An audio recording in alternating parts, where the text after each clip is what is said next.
Welcome to this conversation on the FIFA Women's World Cup 2023, which is currently underway in Australia and New Zealand. I, of course, have the privilege of attending what is my first Women's World Cup as a reporter, as a journalist covering the event. We're at the quarterfinal stage, and that's why we have gotten together a couple of superstars to talk to us about the tournament so far. We have with us on the show today Aditi Chauhan, India captain, India goalkeeper. Also here with us is Sharda Ugra, who's been a regular on the show, of course, and who's been talking to us about sport, women's sport, cricket, uh, as well as her current number one, which is the sport of football, a sport that she has associated with more and more closely over the past few years.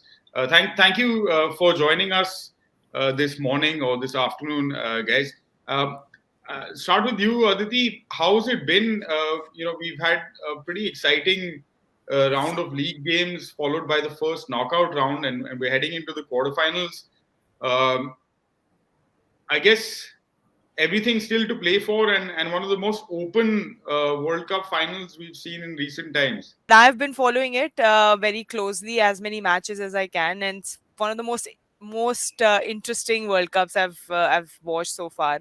Where before the World Cup started, there were talks that players like Marta, Rapinoe, who've been legends of the game, who I and a lot of us grew up watching, are perhaps playing their last World Cup, maybe their last few matches as well of their career.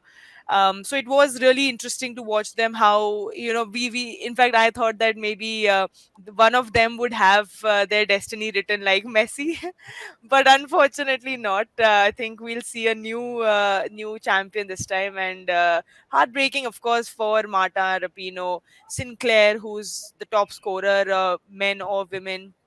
Many athletes who've been legends and who've been inspirational figures who've definitely changed the sport for the better. Yeah, absolutely. Shada, have you also been watching as closely? I watched the Sweden sort of USA. take out the United States, which was like the biggest upset, right? As you go very early and a really critical stage of the tournament. And it's great to hear Aditi talk about Rapinoe and about Marta, because you saw Rapinoe missing that penalty, and you were saying this is one of the things that you'll always get in sports, sort of the ultimate a kick that sport gives you, or football or whatever, to say that if you thought that this is about perfect endings, it rarely is. So Messi really has to count himself as extremely fortunate that he got his perfect ending. It should have been Mbappe's day. Had it been another day, was the world moving, stars were aligned differently, who knows. So but it's been fantastic to watch women's football for just so many things. The entire ecosystem around which it works, and you're watching the crowds. The crowds has been fun, the coverage has been fun. Reading all the backstories of the athletes, of the footballers that are there, and how they came up. The Swedish goalkeeper, all kinds of stories, sub stories, subplot. We can talk a bit more about what's been happening on the pitch first, but then get into some of the stuff off the pitch, which is equally important. And one of the things that does stand out, of course, this is a World Cup, and despite that, the disparity between sort of how it is covered. It's the same sport, essentially, the sport of football, which is the number one sport around the world. But how it's covered, and even the kind of environment in the press box and in the media tribune and all of these places is quite different from what it is or what it was in Qatar, for example, just a few months ago. That's the other interesting sort of part of it, that it's coming so close after a men's World Cup that it's kind of natural that you draw comparisons because they are so fresh, right? We've just seen that happen, 6 months ago. So 2 World Cups in pretty much the same year gives us a great platform on which to compare how we have treated the men's game and the women's game, and this applies, of course, across the board, as much to us as journalists as it does to anyone else. So resources that we get as, for example, independent journalists who are covering to travel. Australia is a big country, unlike Qatar, right, where everything was happening in the same city. So it was much easier to get around and look at different teams and look at watch various matches. Here, things are happening across firstly two countries. New Zealand also hosting some of the games, and Australia itself is a big country, and the cities are all kind of spread out. So it involves a decent amount of travel and things like that. So I think several journalists choosing to pick a spot and then base themselves there and maybe travel for only the later stages of the tournament, the knockout rounds, maybe the semi-finals, the final, and all of that. Fortunately, somebody has given me a couch in Sydney, and 11 games are happening in this city, which has been quite a good thing. 11, of course, including the opener that Australia played, as well as the final, which will be on the 20th of August. So that's a pretty good in a normal tournament anyway. A journalist wouldn't get to cover more than 12 to 15 matches. So in that sense, it's been really good. I mean, what I'm most impressed about is that whether it's been the group stages or even the first knockout round, even in games where the host country are not playing, and we had this concern with New Zealand going out of the tournament, and Australia also coming quite close to a similar kind of situation. That what will happen to the momentum, to the interest, to the fan engagement with this tournament uh, if the hosts go out. But actually, we've seen like packed stadiums. The action in Sydney, for example, two stadiums are hosting. One is called the Sydney Football Stadium, and the other is called Stadium Australia. So the action has moved from Sydney Football Stadium to Stadium Australia, and Stadium Australia has a capacity of over 75,000 people. And the last game, of course, was a big one. The host nation was playing, and qualification for the next round was on the line. So you would expect a full crowd. But even for the next game that's happening, which is Colombia versus England, the quarterfinal that's happening at Stadium Australia, tickets are completely sold out. So again, there'll be 75,000 plus people at the ground watching these two countries, which are halfway and perhaps the whole way across the world. So that's the kind of level of interest that has been raised, and there is very much. I mean, like we were having this conversation, Sharda, around the US game, where you know it's it's a rare instance in which the United States, uh, even though there is a strong sentiment against the United States winning the tournament, in this situation, it's a little bit different because everyone accepts and understands how much many of these, Aditi was mentioning Megan Rapinoe, there are so many, there's an entire couple of generations of football players from the United States, women footballers, who have actually fought many of the very important off pitch, on the pitch, of course, but also off pitch battles that have allowed the sport to grow to where it is today. Still a lot to be done, of course, but that's essentially been my experience so far of the first couple of weeks. And I think as the tournament gets closer to the winning, where the winning and losing matters more, it'll only build up, and it'll be the platform on which then some of these other conversations can be taken forward. So going back to the football, I mean, I don't know, whichever one of you wants to come in. Your top sort of teams as of now, we have 8 countries left, of course. So who are you backing? What are your reasonings? What are the highlights? Aditi, maybe from a football perspective, from a tactical and a sporting perspective, maybe you can give us your assessment. You're also a television pundit now, so you're good at these things. I mean, I've really enjoyed, just as a fan, as someone who likes watching football, I've really enjoyed watching Japan. Like we saw from them in the men's World Cup, they've been organized at the back and been very efficient in front of the goal. Everybody was surprised when they scored 4 past Spain. Uh, that was obviously not expected, and I'm sure that was a huge blow for Spain. But they were able to come back from that loss, and Spain, it was surprising because Spain also looks in a very, very good form. Mm.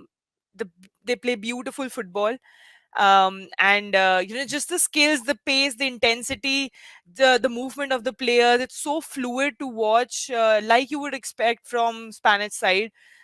Just maybe a little bit more efficient, but in front of the goal. But other than that, I think Spain, for me, in terms of like just the pure flow of the game, and of course individual talent. And for Japan, it's about the teamwork and the work ethics, the and also some very, very talented players. Like, it's not easy to stay compact, defend, and then go forward against against a team like Spain, where you're so efficient in front of the goal. So lots of positive. Of course, Colombia scored a beautiful goal.